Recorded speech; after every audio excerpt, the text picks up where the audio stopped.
Bonjour, cette petite vidéo pour vous expliquer comment utiliser le crayon à papier ou crayon graphite. Donc un crayon à papier, généralement, il a un manche en bois et à l'intérieur une mine. Cette mine, elle est faite de graphite et d'argile.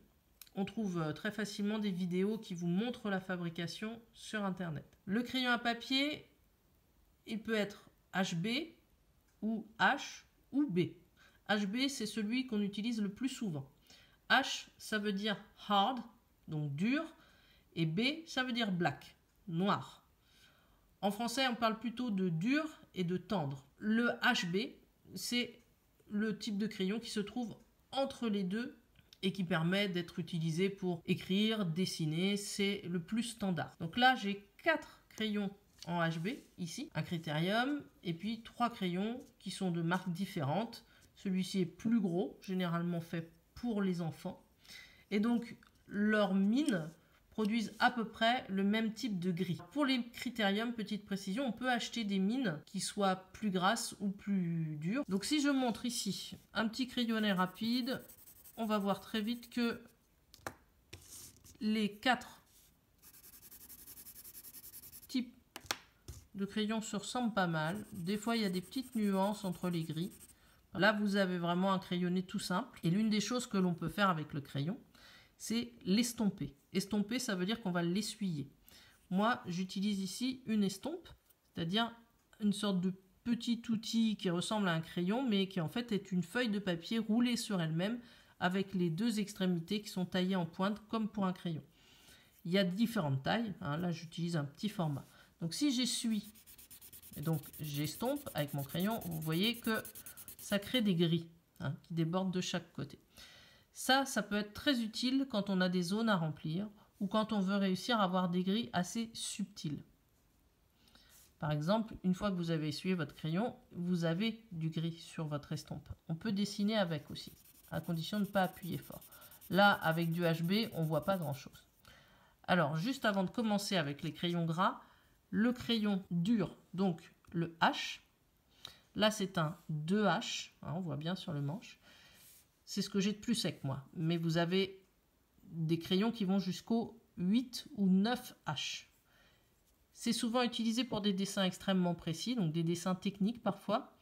Et puis certaines personnes préfèrent travailler avec ce type de crayon qu'avec des crayons plus gras, simplement pour avoir des nuances de gris plus douces et puis aussi pour avoir une sorte de fermeté dans le dessin que l'on va moins retrouver dans les crayons gras. Donc si je fais un trait avec ce crayon, vous allez voir tout de suite, on a quelque chose de très fin. Si je reprends un HB, on voit que mon trait est beaucoup plus sombre. Et si je fais un crayonné avec le 2H, c'est pareil, on voit la clarté du 2H. Et ça, vous pouvez essayer de l'estomper, vous n'aurez pas grand-chose à apparaître. Alors, moi j'ai une préférence pour tout ce qui est en B. Et donc là, vous voyez, j'ai un petit groupe de crayons. Ils sont tous B.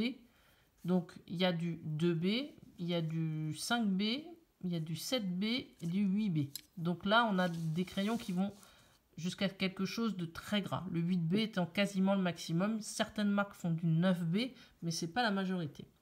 Donc, je vais vous montrer la différence entre le 2B, le 5B et le 8B.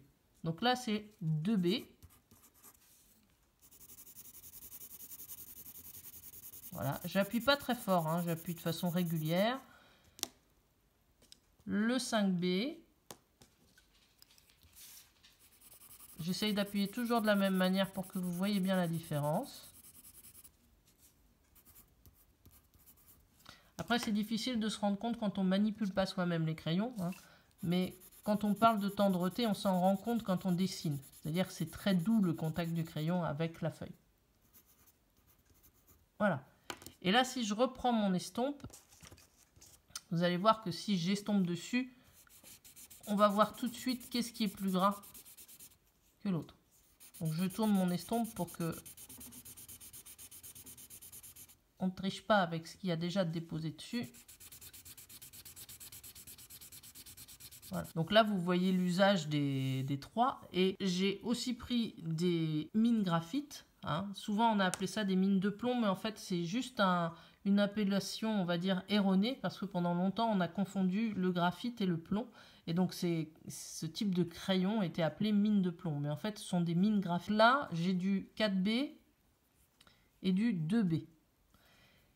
Là, si je mets le 2B en dessous de celui au crayon, vous allez voir tout de suite que le 2B a l'air énormément plus gras que le 2B du crayon à papier. Hein. Et pareil, là, c'est du 4B en dessous du 5B. Donc, en fait, ceux-ci sont souvent utilisés pour des dessins beaucoup plus denses en termes de tonalité de gris et de noir, et sont aussi utilisés pour des dessins plus grands. J'espère que cette petite vidéo vous aura renseigné sur comment utiliser ces crayons.